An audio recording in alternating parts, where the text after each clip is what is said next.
Priscilla, and I just wrote a book, How the Dragon Saved the Bell Tower. I'm going to read this to you. So, spoiler alert, if you don't want to hear the book, don't watch this video. I wrote this, I published it on Kindle Direct Publishing, and I would love to share with you how to do this. Ask any questions that you have. I'm not going to answer questions during this live. It's a live that will be up always on YouTube. And I'm going to show you the pages as I'm reading it. There is a foreword in here. There's the tail of the tale. I'm not going to read you that. I'm going to just jump right in and get to the book. And actually, I'm going to turn you around so you can see what I'm seeing. Here we go. Oh, that's good. Okay. There once was a sweet little dragon who lived far away from it all.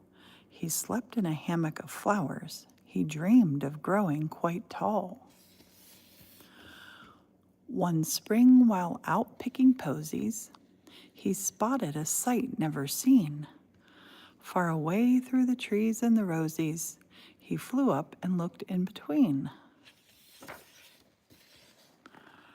Far away from where he was used to, the tower stood there serene, with a bell hanging down to sing to the town, and the dragon started to dream.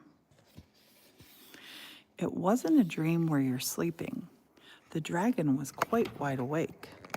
This was a dream that had grabbed him, and he knew at once what to make. Flying across the mountains, taking a moment to snack, blueberry bushes so tempting, but he knew that he had to get back.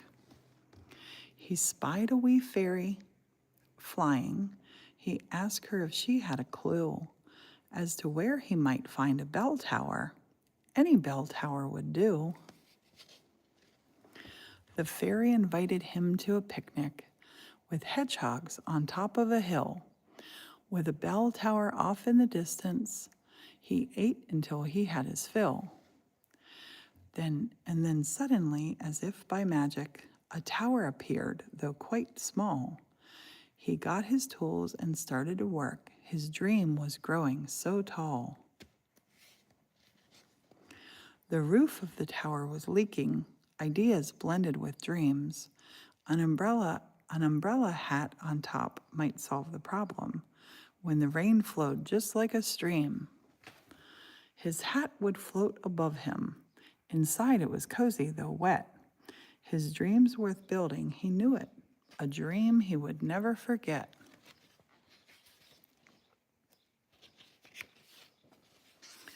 His friends, the fairies, would visit. They loved to hear the sweet dragon read.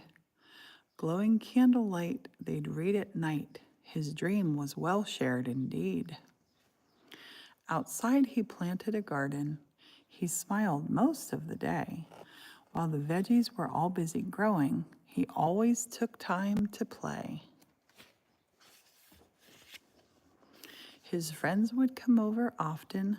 They'd paint, they'd laugh, and have fun. For time was quickly passing since this dream of his home had begun. He'd go to bed happy and tired. Most nights he would tuck himself in.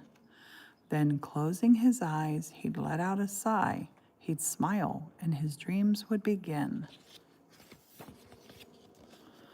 The dream never ended or finished. There always was room for one more, like when you bake chocolate chip cookies and you eat until your tummy gets sore. The seasons all passed so quickly, the years ran away like they do, and our dragon never stopped smiling, making his sweet dream come true. His happiness felt just like snowflakes, gently falling on top of his nose. For the best sort of dream that we can have is a dream that just grows and grows. We've come to the part where it's ending, or maybe the next tale will start. The dragon has saved the bell tower, for the bell tower captured his heart. Now it's your turn for dreaming. What will your next dream be? Just close your eyes and imagine your dream is right there to see. The end. Dreams are like dragons, all different, all colors, all sizes, and all waiting for us. And How the Dragon Saved the Bell Tower, and these are other titles that I have written. Lady of the Leaves, The Real Jack Frost, Spring Fairies, Summer Sundrops. And we are known as the 1870 Studio. You can follow us for fun. And then this tells you a bit about me and ends with a picture of Morton and I just up from the hill from their dream, the 1870 Studio. And that is our book, How the Dragon Saved the Bell Tower. I hope you liked it. Make sure you leave a comment and feel free to listen to this as a little bedtime story for you. Bye for now.